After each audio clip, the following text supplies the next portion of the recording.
the solving of problems. And everybody's got a list of problems.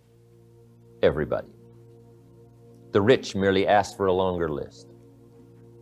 But solving problems is a real challenge, and there's all kinds of problems: business problems, family problems, personal problems, financial problems, mental problems, emotional problems. We've all got these challenges.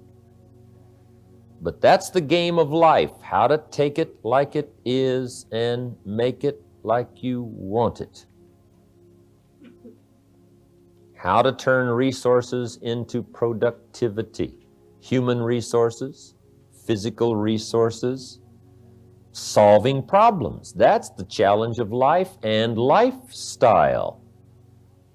See, the challenge is how to be happy with what you got. You got something. The next key is how can you be happy with it? It's a challenge. It's a problem. It needs to be solved. I met Neil Armstrong one time, first man to step his foot on the moon. Neat guy. I met him in Chicago. Neil Armstrong said, going to the moon was simply a matter of solving problems. That's the way he described it. The trip to the moon was just solving problems. So no telling where you can go if you solve the problems. No telling what kind of a journey you can take. Just solve the problems. Now, let me give you some keys on problem solving that really helped to alter my life. Problem solving. First, work out your problems on paper, not just conversation and thinking. Put the problem on paper.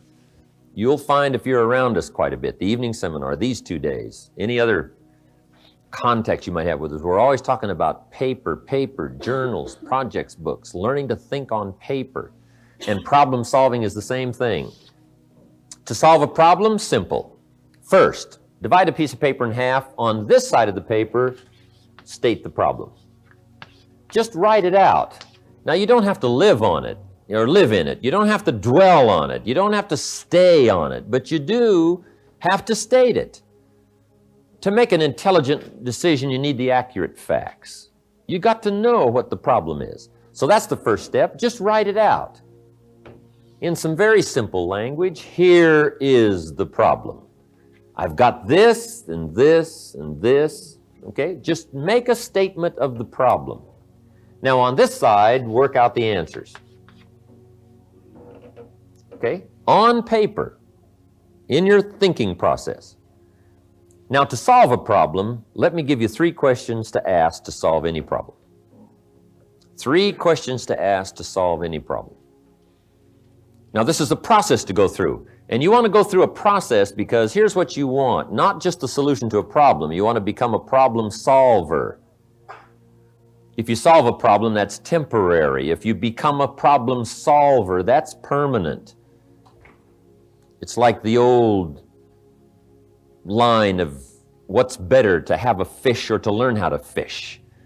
Right? It's much better to learn how to fish than it is to just be handed a fish. The same is true in sales. We teach in sales. Making a sale is temporary. Becoming a salesperson is permanent. Right? People who are just going for the next sale, live what's known as the temporary sales life. And they're always scrambling, simply because they don't become a salesperson, a persuader, by working hard on themselves. Okay? So what you want to become is a problem solver. And you do that by going through this process. First question is, what could I do? The first question to solve the problem is, what could I do to solve the problem? Now, don't go beyond step 1 till you've thoroughly covered it. Then just make a list of some of the potential answers. Here's the first one, here's the second one, here's the third one. I could do this, or I could do this, or I could do this. Just start toying with some of the answers on the paper. Then, once you've got these put together, which is the best one? You say, well, this one would take too long. I need an answer a little quicker. I need to do it sooner. This one seems a little weak. This first one I thought of, that's probably the answer right there. Just work with it on paper, not in your mind. The best way to organize your thoughts is to write them down. It's a little difficult to just organize them in your mind. Organize answers in your mind. Come up with potential possibilities, options. You just got to write out your options on paper, my opinion. Now then, here's the second question to ask. Second question to solve a problem is, what could I read? There could very well be a book on the problem.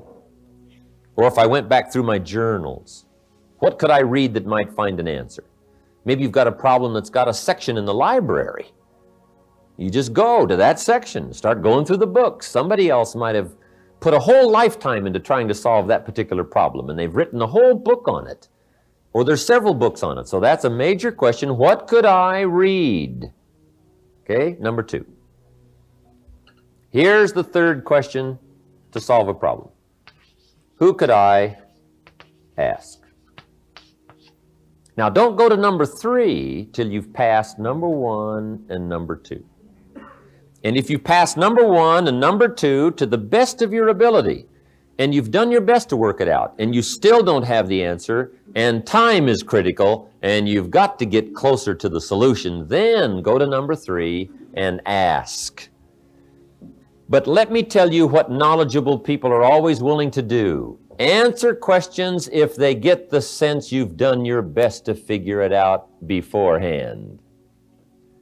You can't believe this sense you get from people.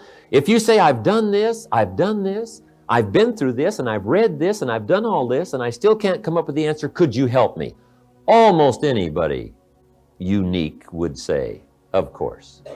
Right? What is the question? Let me see if I can help you with it. If you've gone through this process, we all respond, first of all, to somebody else's effort. They just didn't come to us for some cheap, quick answer. Okay? Now, see, we're all inclined to do that, right? When somebody says, I've done this, and I've done this, and I still need some help, and I think you can do it. We're ready to go for it. So, ask. Don't be afraid to ask. Go for the answers. But don't bypass this just for the quick answer, because that won't give you the muscle. It won't give you the personal development. It won't give you the strength and the know-how to become a problem solver if you skip these 2 steps. So those are the 3 steps to solving problems. And once you become a problem solver, no telling what you can do with your business and your life and your social contact. No telling what you can do with what you've got for the rest of your life's journey.